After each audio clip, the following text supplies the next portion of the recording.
Sejam bem-vindos a mais uma edição do Falar Informal. O tema do programa de hoje é violência em contexto escolar. Hoje, dia 26 de maio, é o 146º dia do ano, mas os Estados Unidos já contam com 212 ataques em massa por causa das armas de fogo. Tivemos o infortúnio de assistir ao mais recente, na passada terça-feira, dia 24, quando um jovem de 18 anos entrou armado numa escola primária do Texas e matou 19 crianças, com idades compreendidas entre os 7 e os 10 anos, e 2 professoras. O jovem adquiriu as armas no dia do seu 18º aniversário e ainda disparou contra a avó antes de sair de casa, para mais tarde ser abatido pelas autoridades. As causas desse acontecimento ainda estão por apurar, mas é naturalmente um caso que está a chocar o mundo e que levantou novamente o véu da discussão sobre a violência nas escolas. Para debatermos hoje este tema, tenho connosco o professor Dr. Daniel Seabra, investigador do Observatório Permanente de Violência e Crime e colaborador e docente da Universidade de Fernando Pessoa. O professor Dr. Jorge Trindade, investigador da Sociedade Brasileira de Psicologia Jurídica e do Instituto de Psicologia, assim como o membro estrangeiro do Conselho de Acompanhamento do Observatório Permanente de Violência e Crime, e ainda a socióloga e formadora Catarina Martins. Dr. Daniel Seabra, comece por si e muito obrigada por ter aceito o nosso convite. Obrigado eu pelo convite. Queria-lhe começar por perguntar qual o impacto deste fenómeno da violência no desenvolvimento dos jovens e das crianças.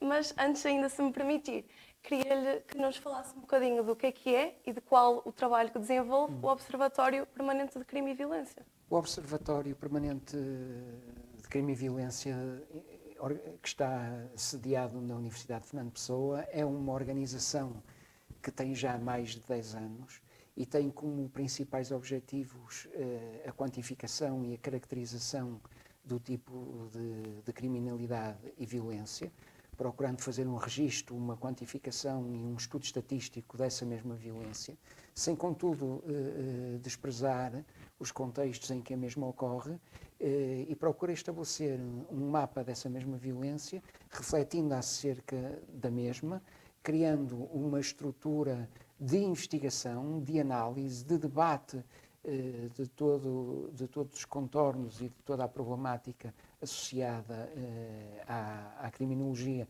e ao estudo do crime, mas também à condição de vítima, e procura dessa forma desenvolver um trabalho de diagnóstico e de estudo científico, no sentido em que só um bom diagnóstico e um bom estudo no âmbito das ciências sociais permite propor medidas de intervenção que podem ser úteis no sentido de contribuir para o melhor controle da problemática da violência e do crime. Certo.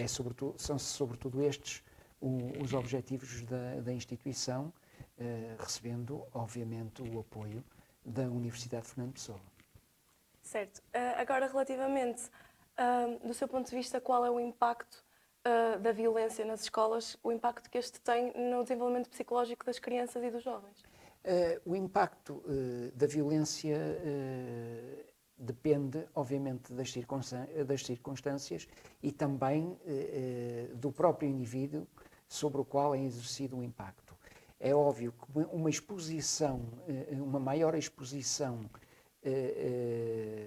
das crianças e dos jovens à violência pode tender a uma normalização da mesma e a um limiar de tolerância à mesma muito mais alto, ou seja, a sensibilidade perante a violência poderá passar a ser menor. É claro que isto depende também das estruturas familiares em que os jovens estão inseridos, da própria interpretação da violência e também do meio escolar onde a mesma ocorre, e depois é óbvio que estamos perante um processo de aprendizagem social, e esse é o perigo.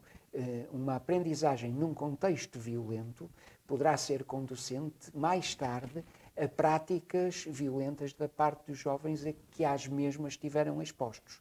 É óbvio que isto não pode ser analisado numa relação A implica necessariamente B, porque isso também depende de outros contextos que não apenas a escola. Depende da família em que o jovem está inserido, depende também do grupo em que ele socializa, mas se criarmos um contexto predisponente à violência, as probabilidades de surgirem atos de violência poderão ser maiores. Isso acho que é algo que não justificará grande contestação, não é? Exato. Muito obrigada, Dr. Daniel. Obrigado. Vou agora passar ao Dr. Jorge. Obrigada por ter aceito o nosso convite também. Queria começar por lhe perguntar se nos podia esclarecer sobre o que é o bullying, a violência entre pares, se é esse de facto que se passa nos Estados Unidos e porquê é que o bullying e a violência acontecem sobretudo nas escolas. Muito bem, muito obrigado, Amália. É um prazer imenso estar aqui com todos. Cheguei ontem do Brasil, né, então estou aqui no Porto com muita alegria, na Universidade Fernando Pessoa, participando do OPVC, que é o Grupo Permanente de Observação da Violência. Do ponto de vista da minha área, que é a psicologia forense, quer me parecer que esse episódio acontecido agora no Texas é o espelho de muitos outros que já aconteceram no mundo inteiro, inclusive no Brasil. Esse fenômeno parece que está associado a um evento que se chama Síndrome de Amok.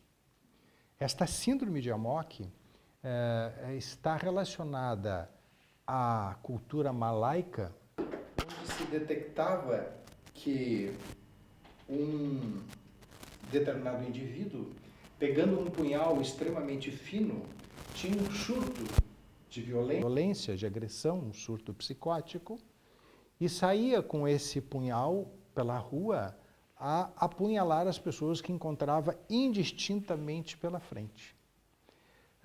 Apropriada essa metáfora, tá? Parece que está associada como se fosse um elefante desgarrado da manada que sai pisoteando e destruindo tudo que encontra pela frente com a sua força, com o seu poder de destruição. Então, esse fenômeno está classificado no chamado DSM-5, que é o Manual Estatístico das Doenças Mentais, com o nome de Síndrome de Amok. Geralmente, esse evento acaba com a exaustão da pessoa que comete essa violência, ou sendo ela assassinada pela polícia, ou ela mesmo, depois que os atos estão consumados, ela acaba por suicidar-se. Então, o fim é realmente a destruição, né? E ele se dirige indistintamente por um número de pessoas, podem ser 5, 10, 15, 20, e parece que não há uma pauta de critérios de seleção, né?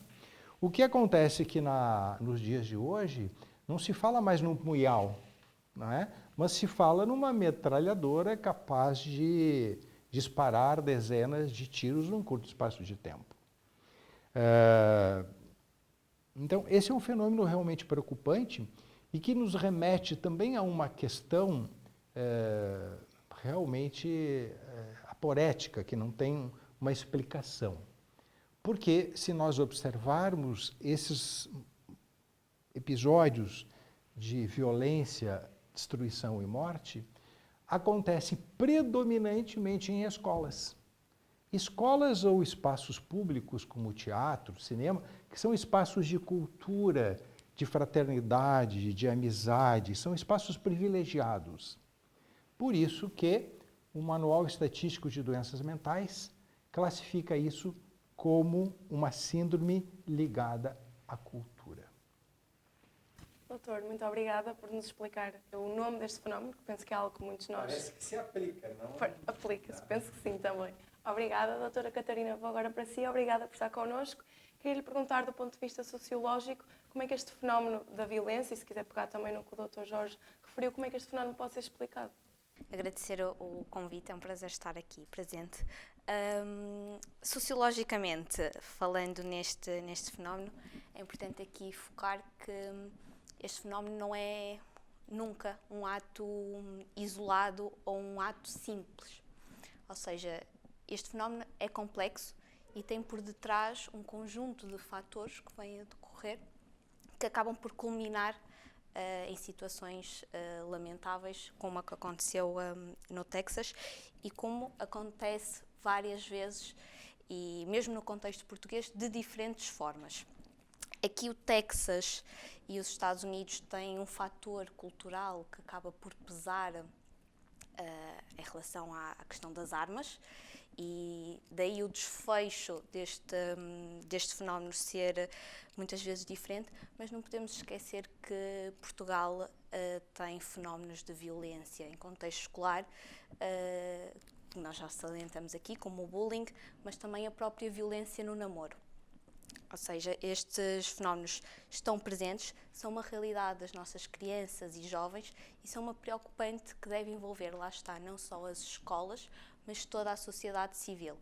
E a fazer uma atuação desde de idades muito precoces para conseguirmos então conseguir transmitir algo e evitar estas situações.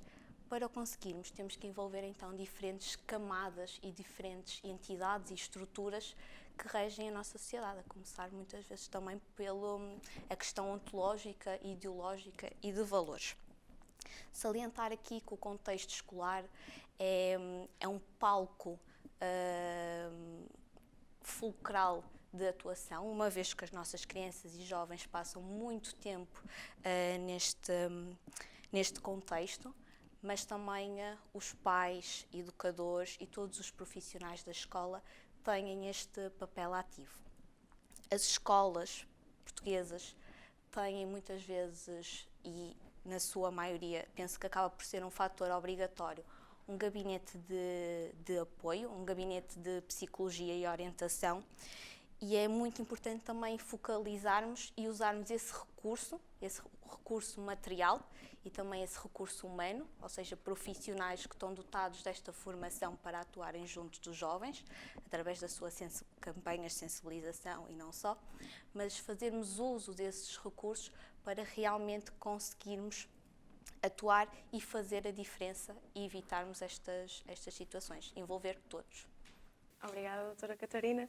Doutor Daniel, regressa a si e queria-lhe perguntar quais os fatores de risco e os fatores de proteção associados a esta violência. Os fatores de risco, em parte, foram já enumerados pela doutora Catarina. Ora, alguns destes jovens têm problemas ao nível da inserção no contexto familiar, famílias nem sempre estruturadas, famílias nas quais, por vezes, existem fenómenos de violência doméstica, em que a masculinidade hegemónica se exerce, às vezes, com recurso à violência, sem que se vislumbre qualquer tipo de punição relativamente a quem a exerce. Antes, pelo contrário, parece que quem a exerce ganha poder e é respeitado. Portanto, essa destruturação familiar é um ponto que temos de considerar.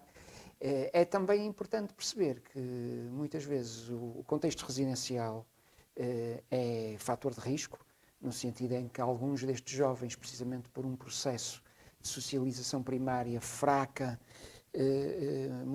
muitas vezes partilham muitas horas nas ruas com os seus amigos, sendo que às vezes aí o modelo de autoridade no grupo é precisamente a força e o recurso à violência, ou seja, os mais perigosos são os mais respeitados.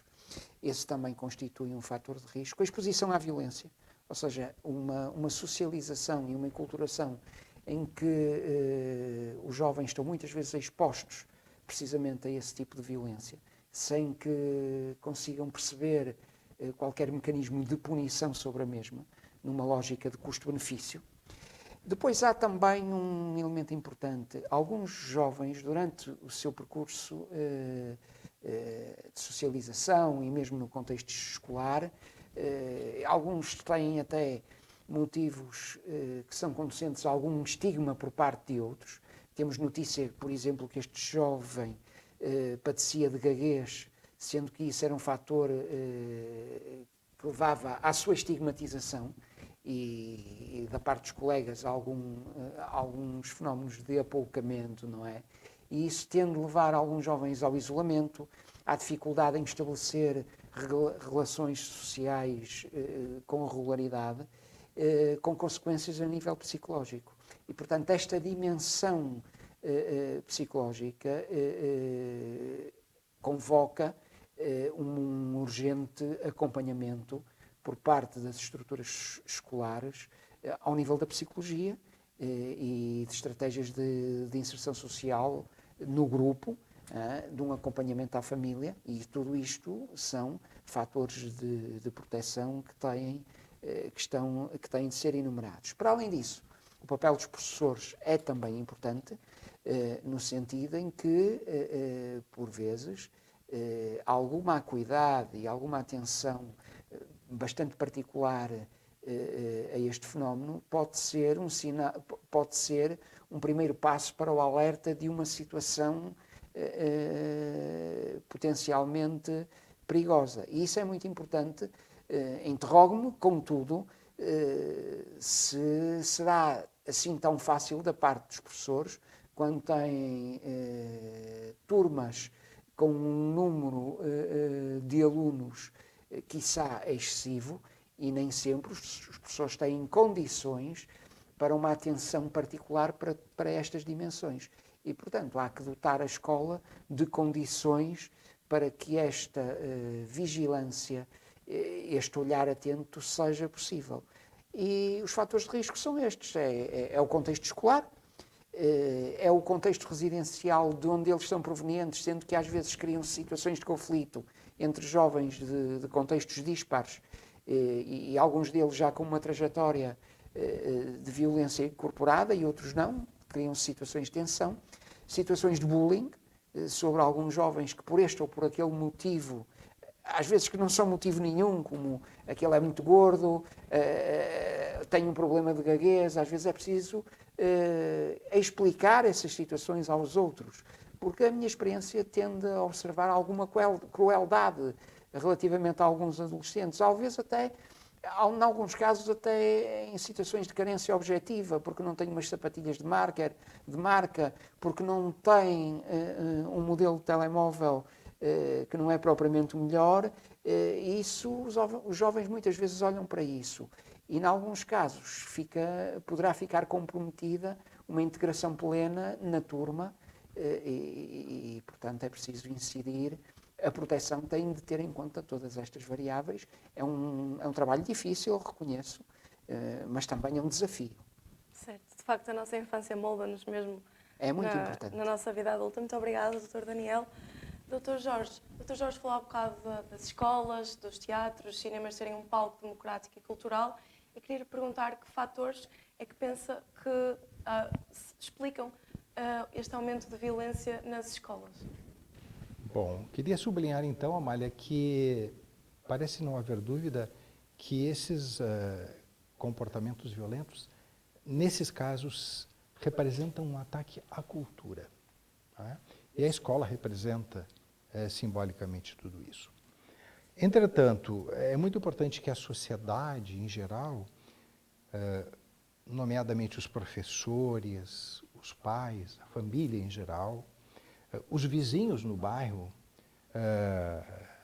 os profissionais da saúde, pudessem estar muito atentos para a detecção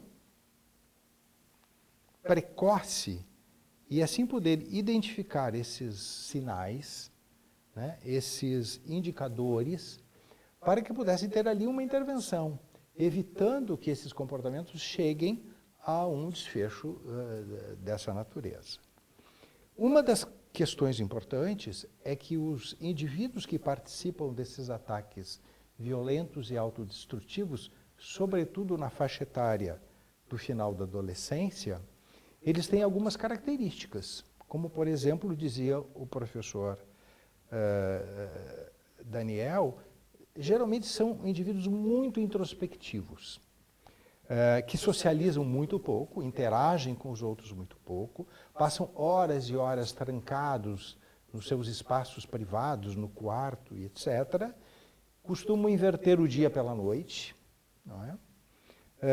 Se envolvem maciçamente com jogos de violência, replicam aqueles jogos, né? Participam muitas horas, não têm relações afetivas em geral. Se nós formos examinar alguns desses indivíduos, eles não têm um histórico na adolescência de relações afetivas, de namoro, etc., etc. também relacionado a esse isolamento autocentrado, né, fechado em si mesmo. Isso, do ponto de vista da psicologia forense, aponta por uma condição chamada personalidades esquizotípicas.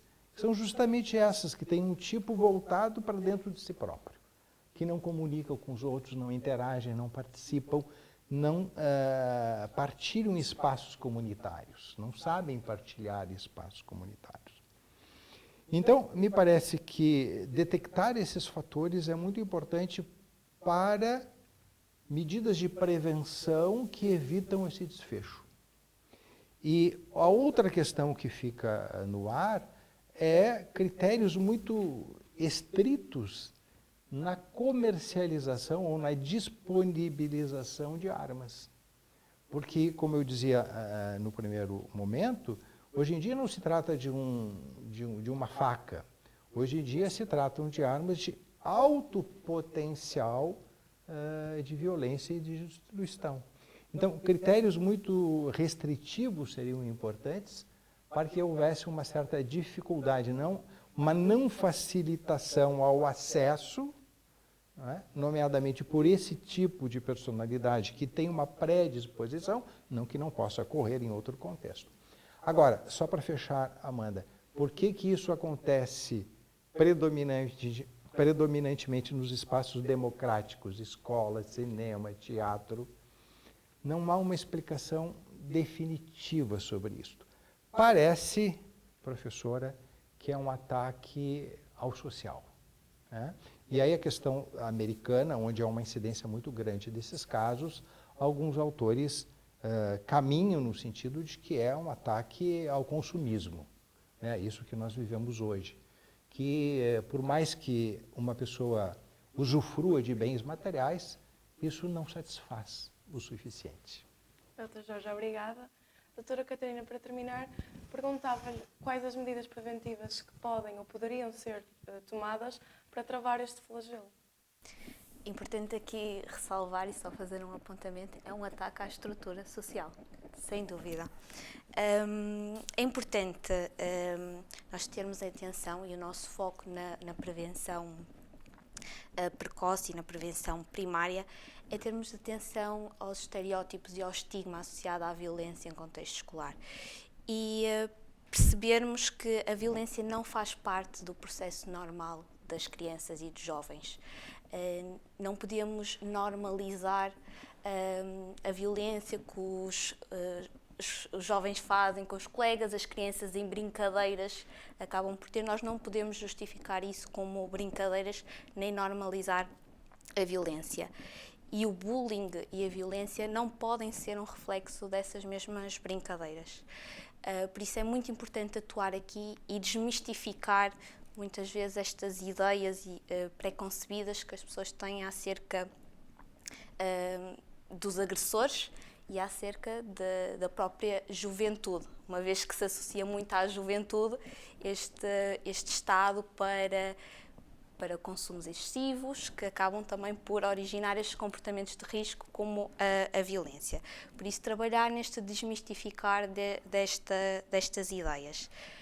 Termos muita atenção, pais, educadores e profissionais, acabarmos por monitorizar e despender aqui de tempo, e hoje em dia sabemos que a questão aqui do tempo é um assunto também bastante debatido, despendermos de tempo para monitorizarmos a ação das nossas crianças e dos jovens. E este monitorizar acaba sim por ser um controlo, muitas vezes, a esses videojogos, ao acesso à informação que está disponível para todos de uma forma muito, muito rápida, e haver essa monitorização para nós também conseguirmos perceber a que é que as nossas crianças e jovens têm acesso. Os videojogos, hoje em dia, acabam por apelar muito à concepção da violência e acabar por ser também um ponto a terem atenção e a ser alvo de vigilância. Ter também aqui, envolver mais uma vez toda a sociedade civil, todas as estruturas escolas, famílias, centros recreativos, grupos de jovens, todos os espaços onde as nossas crianças e jovens acabam por circular mais, mas também apelar aqui aos próprios educadores e profissionais para esta constante formação e atualização também de informação e acesso a informação cada vez mais atualizada e as estratégias mais, acabo por dizer, diferentes e inovadoras para conseguirmos atuar eficazmente nos jovens. Referir aqui também que, enquanto professora, é uma preocupante, principalmente com adolescentes, vermos no nosso contexto de dia-a-dia muito dessas atitudes a estarem presentes dentro do contexto de sala de aula, de sala de formação.